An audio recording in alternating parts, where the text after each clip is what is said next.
What's up guys, Lee Skinner here with Physio Remedy here at Iron Ground Gym. Today we're going to talk about how hip tightness or lack of hip mobility can contribute to low back pain.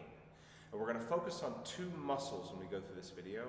Although these are not the only two muscles that can affect low back pain, they are two of the most common that I see associated with low back pain. One of them is called your rectus femoris. It's one of your four quad muscles, but it is the only one of the four that will span two joints. It will cross the hip and it will cross the knee. The other three quad muscles will only cross the knee. So rectus femoris will contribute to knee extension or straightening of the knee. So picture yourself sitting on that knee extension machine, pumping the quads out. That's going to be what the other three do, and rectus femoris will do that as well. But rectus femoris will also flex the hip like this, and it's the only one of the four quad muscles that will contribute to hip and knee movement. Okay? The reason that can cause low back pain, if you think about its attachments and you think about maybe how to make it tight or stretch it, if you want to do the other three quad muscles, you just pull the knee back like this, right? A better stretch would be to have your femur back behind you. But if you pull the hip back this way, extend the hip, that will automatically put a stretch on rectus femoris. And then if you bend the knee even further, that will even further stretch it. So again, it crosses the hip and the knee. And if you want to shorten the muscle, flex the hip, straighten the knee. If you want to lengthen the muscle, extend the hip, flex the knee. Just think of it like a big rubber band. When you're walking, guys, whenever you extend this thigh back behind you, that's going to cause a little bit of a stretch to rectus femoris. You further will bend the knee when you walk. And so in this position, you're going to find that there's some tightness in that muscle. Normal walking and even standing, if it's tight enough, can cause some tension in that muscle. When it gets tight, what it will do is it will try to shorten itself, right? When muscles get tight, they shorten. So if it's attached to my pelvis, the front of my pelvis, what it's going to do is it's going to pull my pelvis down like this, and it's going to arch my back. So again, think of the attachment on the front of the pelvis. If it was just a big rubber band that I had attached to it, if I pulled down on the rubber band, it's going to pull the pelvis down with it. That's called an anterior pelvic tilt. The reason that matters for the spine is because if you have any irritation in the back with extension or straightening of the spine, and you pull the pelvis down, you're causing more extension of the spine, and that can lead to discomfort or at least contribute to discomfort. That's rectus femoris. The other one that we're going to target is psoas major. Now, psoas major will attach to the lumbar spine, the low part of your spine, specifically the sides of your lumbar spine. Not the front, not the back, but the sides. So it will run from the side of the spine down and attach to the top of this big femur bone, called your lesser trochanter. It will cause hip flexion. It will also cause a little bit of lateral flexion, and almost like a little crunching to the side. Now that can cause irritation or contribute to low back pain because it will cause some compression of the spine. So if you imagine, if you have these attachments at each lumbar vertebrae coming in from the sides, if I shorten that muscle again, because again, when we get tight, when a muscle gets tight, it shortens, it will draw these closer together. So it will pull the spine down at each segment and cause some compression. That's by no means a bad thing. It's made to do that. But if you have any irritation in the spine with compression, then that can contribute to that pain. So when we talk about tightness there, we have to think about the same position for the femur as we did for rectus femoris. We're not really worried about the knee anymore. But if I want to shorten psoas major, bring the thigh up.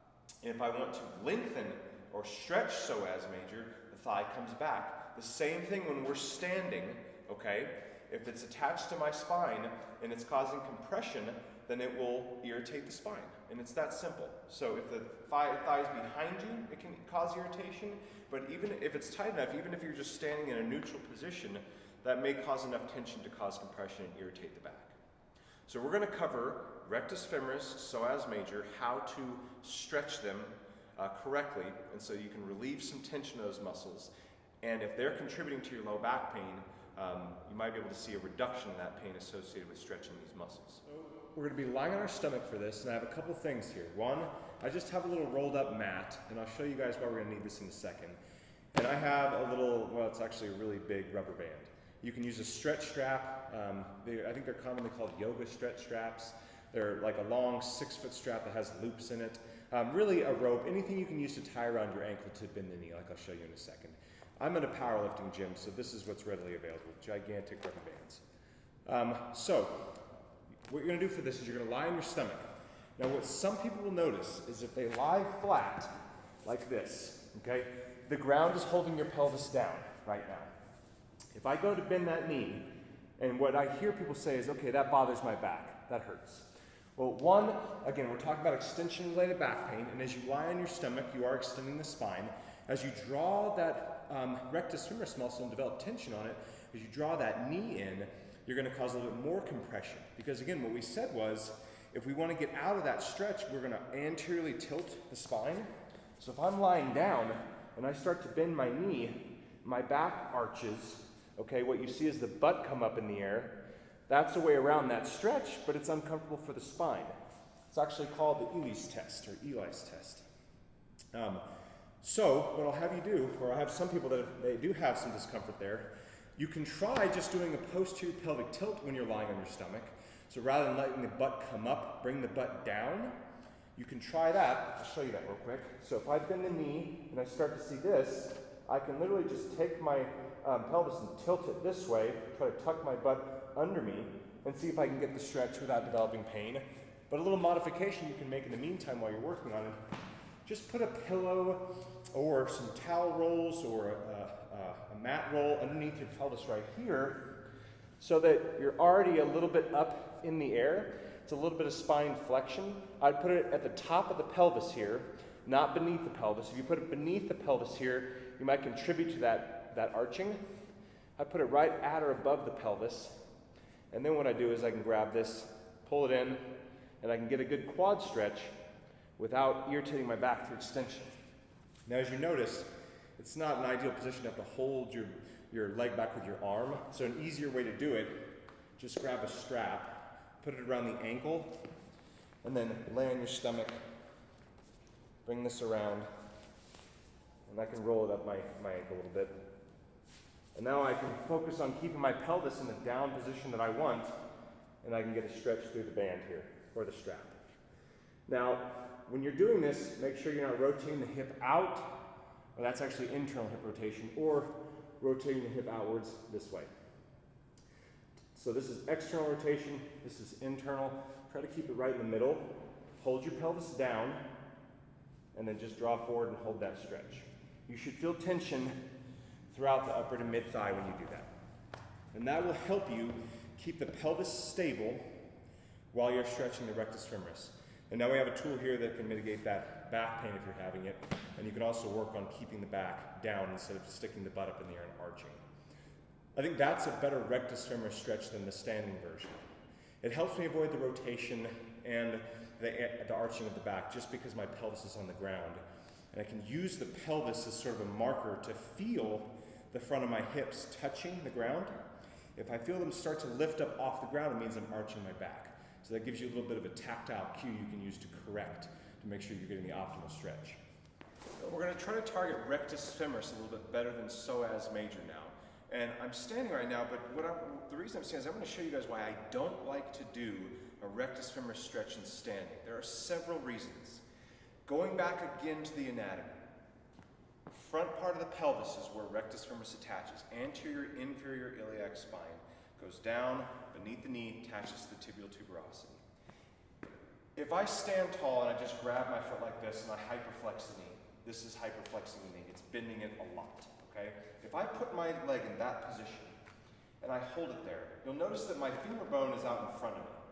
Okay, this is not a good stretch position for the rectus femoris because although you're developing tension at the knee, you're losing tension at the pelvis, okay? So if I want a better stretch, I'd pull it back behind me. But look what's happening as I pull this behind me. Most people's pattern is as I draw that femur back, I arch my back. So look, I've just arched my spine. One, this could be uncomfortable if you're having extension-based back pain. Two, it can cause a little more compression at the spine. And three, I'm actually rotating my pelvis back like this. So as I try to develop more tension throughout that muscle, basically my body's getting a way around it by rotating the pelvis back, by arching the spine, and I'm losing tension development that I could have in a nice, comfortable, neutral spine position. And now I'm causing more compression at the spine, and maybe it's more irritable, and I'm having to go way further than I need to develop tension. So this is not an optimal stretch position, okay? So the way we're gonna do it is lying on our stomach.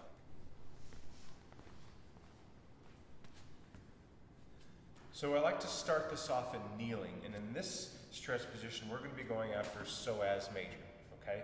The reason I like to start this off in kneeling is because we have to get this concept of pelvic tilting down, where you won't be stretching these muscles separately or efficiently. So pelvic tilting, again, think of your pelvis like a bowl of water, okay? If I do a posterior pelvic tilt, they call that a hip thrust, okay? If my pelvis was a bowl of water, it would dump back behind me, okay? So hands on your pelvis, find the big pelvis bone, do a little hip thrust, and you will see your hands tilt backwards. This is anterior, that's dumping the bowl forward, that's arching the back. This is posterior, that's dumping the bowl backwards, and that's actually flexing the spine a little bit, okay? So anterior tilt, spine extension, lumbar spine extension. Posterior tilt, lumbar spine flexion.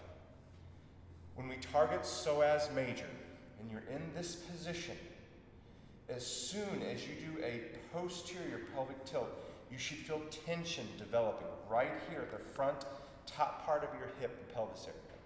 That's psoas major developing most of the tension. Now, you will have some tension development for rectus femoris, because if you look at my knee, it's bent right now, right?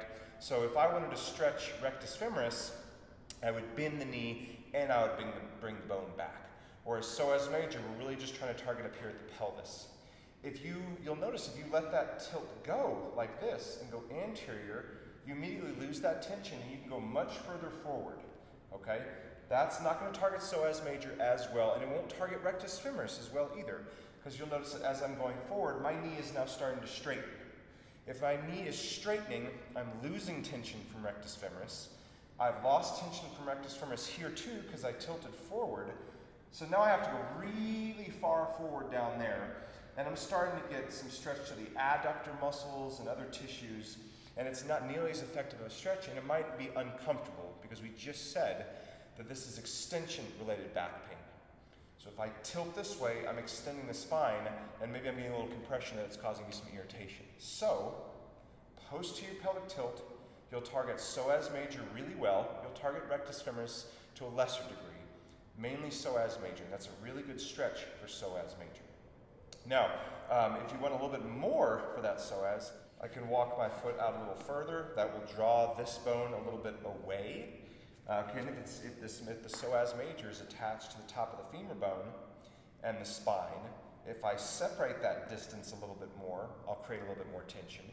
But I have to keep the pelvis tilted posteriorly to develop that tension. If I lose it and go forward, then I've lost tension throughout psoas major.